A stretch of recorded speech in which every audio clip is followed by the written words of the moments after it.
안녕하세요. 닥통 네이버 지식인 상담의 신흥범입니다.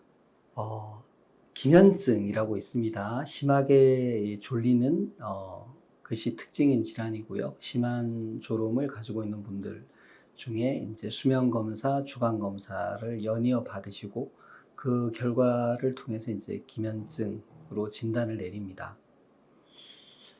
그런데 이제 제가 이 진료를 보다 보면 수면 클리닉, 졸음과 관련된 진료를 받으러 오시는 분들 중에 본인이 느끼는 졸음이 너무 힘들어서 환자분 스스로 병원을 알아보시고 방문하시는 경우도 있고, 반대로 본인은 뭐 졸음 크게 느끼지 않고 크게 문제라고 생각하지 않는데 주변에서 특히 부모님, 뭐 학원 선생님, 학교 선생님 등께서 너 졸음이 좀 많은 것 같고 문제가 있는 것 같다. 검사를 받아봐라. 그래서 이제 수면 클리닉을 방문하신 분들도 있습니다. 네, 그렇게 해서 이제 검사를 해보면 두 가지 경우 다 기면증으로 거의 진단을 받습니다. 사실 이제 졸음으로 이 병원까지 방문하는 게 쉬운 일이 아니거든요. 정말 많이 심하고 지속되고 꽤 이제 생활에 어려움을 줄 때 이제 그런 결심을 내리니까요. 근데 이제 제가 여기서 이제 좀 말씀드리려고 하는 거는 결국 환자 스스로 이 졸음이 힘들다라고 이제 느껴야지 이제 병원을 방문할 어떤 액션을 취하게 되는 거잖아요. 근데 이제 어떤 계기 혹은 증상이 얼마나 심해야지 이렇게 될까라는 부분입니다.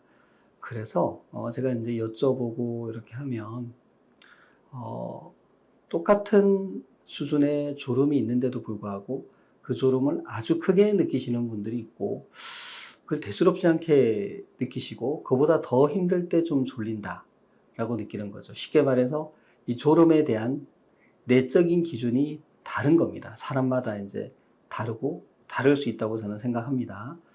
그러다 보니까 이제 어떤 분은 꽤 빨리 수면 클리닉을 방문하시고, 어떤 분은 주변에서 여러 번 피드백을 주더라도 쉽게 버티다가 간신히 이제 어떤 계기로 오시게 되는 경우도 있습니다. 한편 그 객관적인 졸음, 우리가 이제 수면 검사 외에 주간 검사를 통해서 뇌파를 통해서 얼마나 빨리 잠드는지를 측정합니다. 그게 객관적인 졸음이라고도 할 수 있는데요. 또 한편으로는 이제 주변에서 관찰하는 거죠. 뭐 가족이나 친구나 선생님이 대부분의 학생들은 졸지 않는 시간인데 존다든지, 다른 학생에 비해서 더 많이, 더 빨리 졸음에 빠진다든지, 이런 이제 관찰 소견도 객관적인 졸음의 소견이 될 수는 있겠습니다. 그래서 이 주관적인 졸음하고 객관적인 졸음 사이에는 분명히 이제 차이가, 괴리가 존재하고요. 이런 부분들이 어떤 분은 빨리 병원에 와서 검사도 받고 진료를 받는 반면에 어떤 분은 상당히 오랜 기간 시간을 보내고 나서 오시는 경우도 있는 것 같습니다. 그래서 내가 이렇게 졸음이 있을 때 나 이거 문제가 있는 거야 아니야 한번 체크해 보고자 할 때 해볼 수 있는 것이 이제 에버스 졸음증 측도라고 하는 것이고요. 8문항으로 돼 있고 8가지 상황에 대해서 내가 이 잠들 가능성이 어느 정도 되는지를 체크해서 그 점수로 판별을 할 수 있습니다. 실제 이제 좀 검색을 해보면 그런 설문 문항을 쉽게 이제 찾아보실 수 있고요. 이걸 통해서 나의 졸음이 좀 문제가 있는 거냐 알 수 있는데, 그 점수가 8점 이상일 때는 이제 병적인 졸음이 있다. 10점 이상일 경우에는 이제 기면증 가능성이 높다 이렇게 볼 수 있습니다.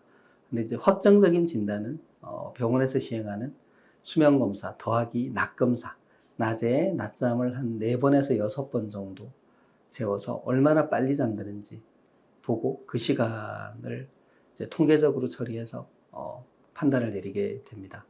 물론 이제 진단을 받으면 약물 처방이 가능하고, 약을 드시면 이제 일상생활에 큰 지장 없이 생활을 하실 수 있습니다.